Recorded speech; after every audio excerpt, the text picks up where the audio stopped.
Assalamualaikum warahmatullahi wabarakatuh. Halo Sobat Adiaksa, selamat datang di podcast Aksi, podcast akuntabel serta informatif Kejaksaan Negeri Batang.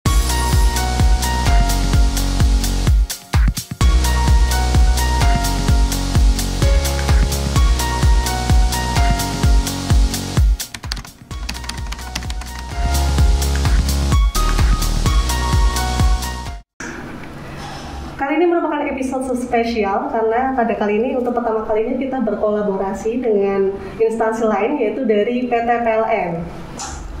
Untuk episode kedua kali ini kami akan membahas topik tentang pelayanan hukum terhadap penyelesaian P2TL. Bagi Sobat Adiaksa di rumah mesti masih awam ya dengan kata P2TL. Apa sih itu P2TL?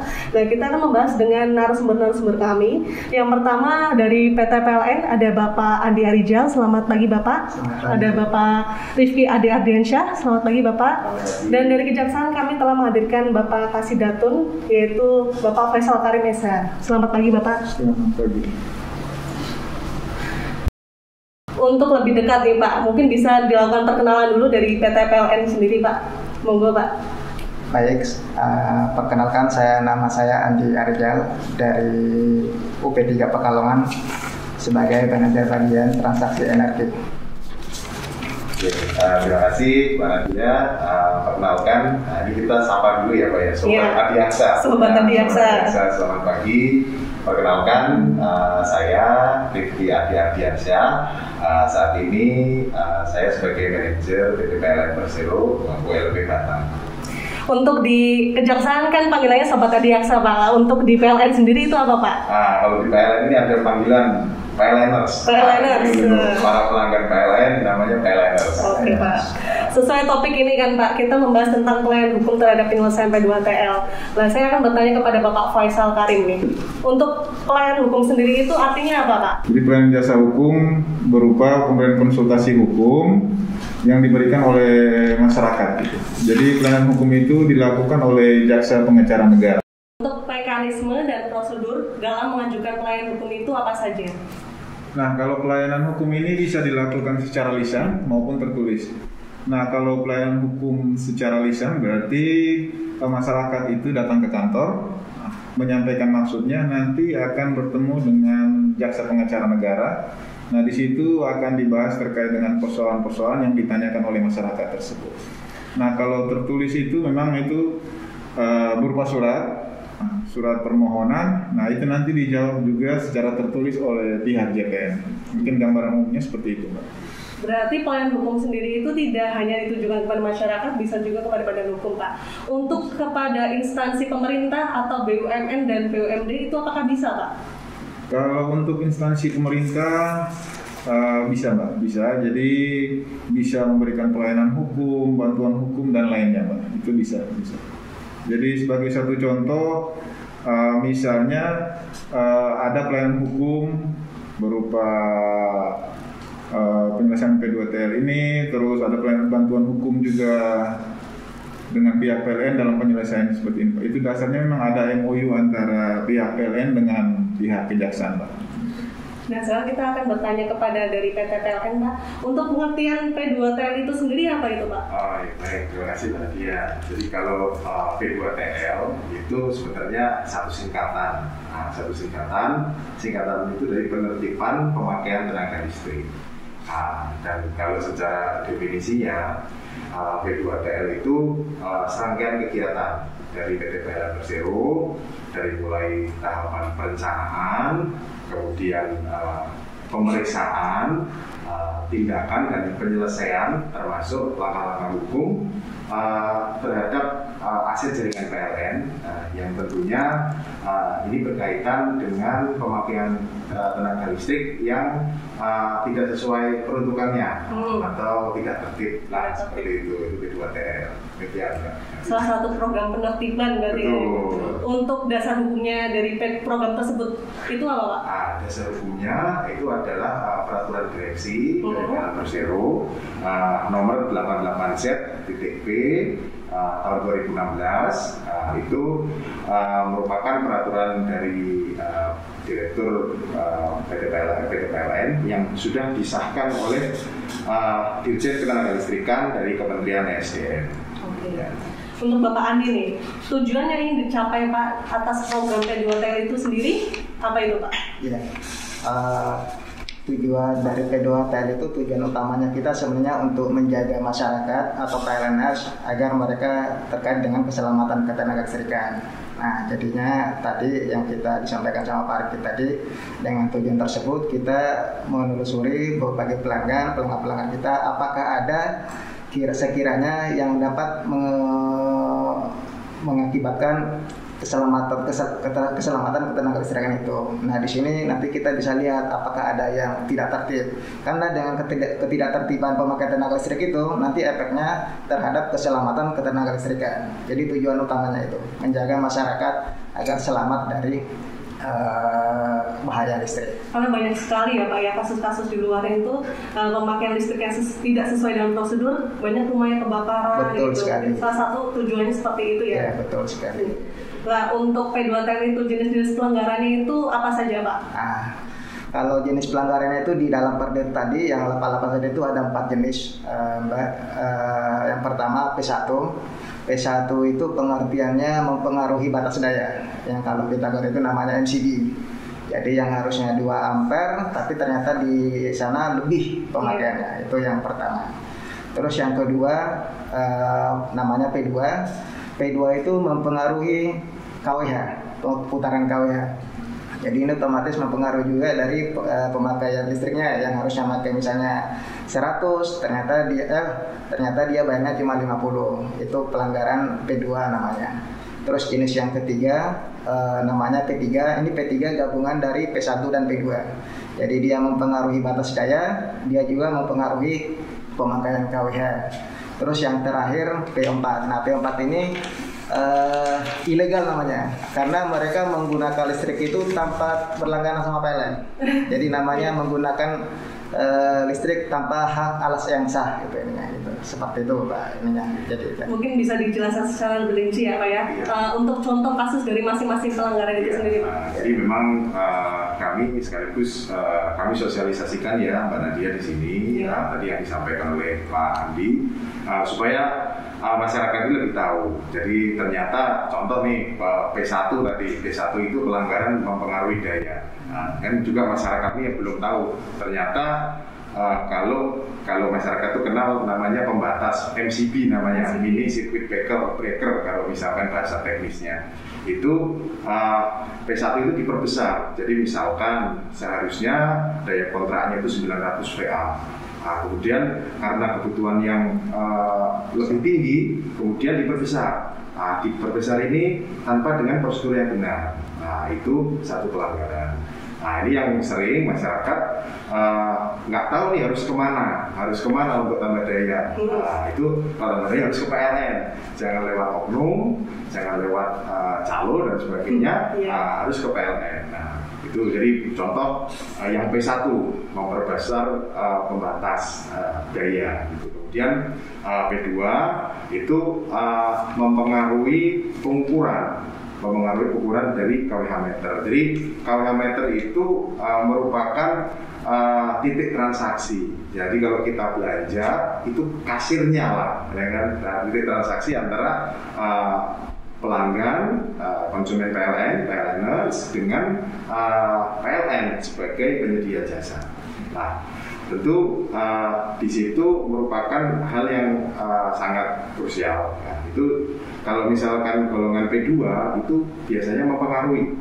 Contoh memperlambat putaran KWH meter. Kemudian ada upaya-upaya mempengaruhi. Kemudian misalkan ada komponen di dalam KWH meter itu dipengaruhi dengan memotong segel. Nah itu biasanya ditentukan seperti itu. Ya. Kemudian kalau P3 itu gabungan, jadi sudah mempengaruhi batas daya, kemudian mempengaruhi putaran KWH meter juga. Yang sering itu. Jadi misalkan contoh pelanggan yang ambil langsung dari kabel sebelum titik pengukuran KWH meter. Nah itu P3. Kemudian yang P4 ini banyak masyarakat yang belum berlangganan listrik, kemudian masyarakat ini langsung ambil dari jaringan listrik milik PLN tanpa mendaftar. Nah, itu termasuk P4. Nah, gitu. Jadi kami juga di momen ini, Mbak Nadia, kami sosialisasikan terkait jenis-jenis pelanggaran ini dengan harapan supaya masyarakat ini lebih tahu, lebih teredukasi bahwa hal-hal tadi yang kami sampaikan itu adalah merupakan salah satu jenis pelanggaran gitu. Jadi kami harap masyarakat ini lebih aware. Kemudian kalau misalkan ada hal-hal yang berkaitan dengan kebutuhan tenaga listrik itu bisa ke kantor PLN. Dan kami juga punya layanan nih, Mbak Nadia, punya kanal namanya PLN Mobile. PLN Mobile itu tujuan kami adalah mendekatkan pelanggan itu kepada PLN. Nggak usah datang ke kantor PLN, ya kan? Jadi kalau misalkan di Batang ini karena wilayahnya cukup luas, dari daerah Bawang, daerah Tersono, nggak perlu datang ke kantor PLN, cukup download aplikasi PLN Mobile di App Store atau di Play Store. Nah, kemudian nanti mau pasang baru listrik, mau tambah daya, mau bayar listrik, sampai pengaduan listrik padam itu semua ada di PLN Mobile. Nah, saya harap masyarakat lebih tahu, lebih bisa memanfaatkan PLN Mobile sehingga terhindar dari pelanggaran-pelanggaran P2TL. Begitu, karena dia. Untuk sanksi-sanksi Pak yang diberikan kepada pelanggar itu apa aja Pak? Jadi memang kalau misalkan untuk misalkan ada pelanggan yang ketika ada penerbitan P2TL kemudian ada penyalahgunaan, maka nanti akan ada perhitungan tagihan susulan sesuai dengan jenis pelanggarannya. Jadi masing-masing ada perhitungannya. Nanti berdasarkan temuan di lapangan seperti apa, kemudian nanti kita proses di sistem kami. Itu sudah by system tergantung jenis pelanggaran. Jadi kalau misalkan kemudian ada pada saat penertiban ditemukan suatu pelanggaran, kemudian nanti kami akan mengundang pelanggan itu ke PLN, kami informasikan itu temuannya apa dan berapa tagihan susulan yang harus diselesaikan. Karena itu masing-masing jenis pelanggarannya. Demikian Mbak Nadia. Untuk proses penyelesaian P2TL itu sendiri bagaimana Pak tuntutannya Pak? Berarti kami untuk penyelesaian P2TL kami fokuskan pada penyelesaian dari pembayaran tagihan susulan tersebut. Jadi prosedurnya kami akan mengundang pelanggan ke kantor PLN. Apabila diundang datang, kami undang sampai 3 kali. Kemudian kami akan sampai kemudian kita undang pelanggan masih nggak datang, kita akan mengirimkan surat peringatan. Karena memang pelanggaran ini harus diselesaikan karena ini merupakan sebetulnya adalah pemakaian dari pelanggan yang tidak terukur kan seperti itu dan harus diselesaikan. Dan kemudian misalkan kirim surat peringatan belum hadir, maka kami akan meminta bantuan hukum dari kejaksaan. Jadi kami nanti akan mengirimkan permohonan kemudian nanti akan penyelesaiannya bagaimana dari jalur litigasi maupun non litigasi. Kita minta pendapat dari kejaksaan dalam hal ini bidang perdata dan tata usaha negara.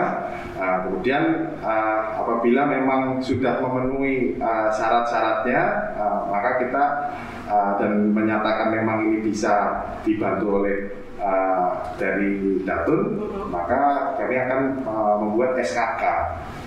Kemudian SKK dan kita akan prosesnya akan diteruskan oleh di bidang Datun. Kita lanjut ke dari bidang Datun sendiri Pak. Seperti kasus P2TL dari PLN ini Pak, bagaimana mekanisme pemberian bantuan hukum kepada PT PLN itu sendiri Pak? Jadi pertama yang perlu saya jelaskan ini Mbak. Jadi awalnya itu PLN sudah ada perjanjian kerjasama sama kejaksaan di bidang Datun. Terus di saat PLN menemukan kendala dalam penyelesaian P2TL tersebut, PLN membuat surat permohonan ke kejaksaan. Nanti dari permohonan itu dari pihak JPN akan melakukan kajian dan membuat telahan. Apabila bisa dibantu maka pihak JPN akan memberikan bantuan hukum. Nah, dalam hal ini pemberian bantuan hukum yang diberikan dalam penyelesaian P2TL tersebut bantuan hukum non litigasi, jadi di luar pengadilan, seperti itu. Untuk kedepannya nih Pak, dari program P2TL itu sendiri kan tujuannya untuk mengedukasi masyarakat. Selain di podcast ini, kedepannya ada rancangan kemana Pak untuk mengedukasi itu Pak? Baik, kami memang yang sudah berjalan, kami punya sosial media, jadi kami juga sering mensosialisasikan program-program PLN di sosial media kami, di PLN ID, untuk di Instagram, kemudian ada Facebook juga, kemudian Twitter, itu juga kita sering sosialisasikan terkait hal-hal tersebut. Dan ini kemarin bersama dengan Kejaksaan juga, kita nanti akan ikut di pelayanan hukum keliling yang akan kita laksanakan, dan nanti kita akan memberikan edukasi pekepada masyarakat, kepada pelanggan, lebih ke perbaikan layanan kami juga, perbaikan layanan kami pada dia supaya pelanggan ini terhindar dari hal-hal yang berkaitan dengan pelanggaran tenaga listrik dan masuk ke kategori pelanggaran P2TL. Iya.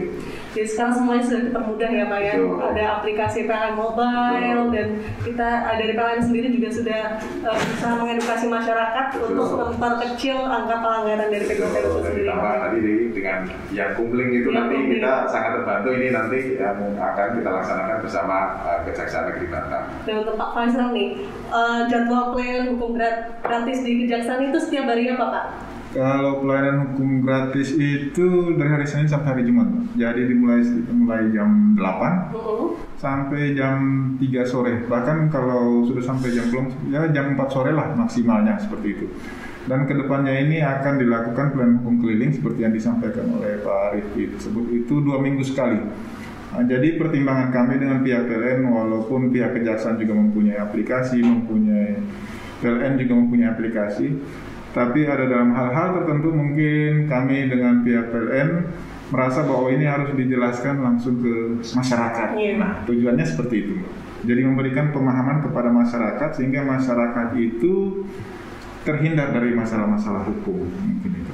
Di kedepannya melalui program Yan Kumling bersama PLN akan tetap mengedukasi masyarakat on the spot ya Pak ya, agar lebih paham masyarakatnya. Sobat Adiaksa dan para PLNers yang mendengarkan podcast hari ini, untuk PLN mempunyai aplikasi bernama PLN Mobile. PLN Mobile ini untuk mempermudah pelayanan PLN sehingga pelayanan PLN makin mudah, semua layanan dalam satu genggaman. Sekian podcast aksi pada hari ini. Terima kasih kepada Sobat Adiaksa yang sudah menonton. Jangan lupa like, komen, dan subscribe. Saya Nadia Fasero dan kru yang bertugas undur diri. Terima kasih. Wassalamualaikum warahmatullahi wabarakatuh. Waalaikumsalam.